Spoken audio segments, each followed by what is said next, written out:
Hello everyone, between what customers tell us and what we see every day in the shop, I'm going to show you how to get rid of the E21 error without wasting time or complicating things. When a customer brings in a washer showing E21, we explain that it can't drain properly, which is why it may stop or refuse to spin. Our first checks are always the pump and the entire drainage system. Often the cause is simply a blockage in the pump or hose.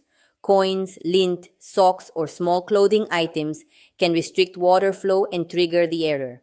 In the shop, we open the service panel, clean the pump, and check that the hose isn't bent or clogged. If everything is clean but the washer still won't drain, the pump may be damaged or failing and could need replacement.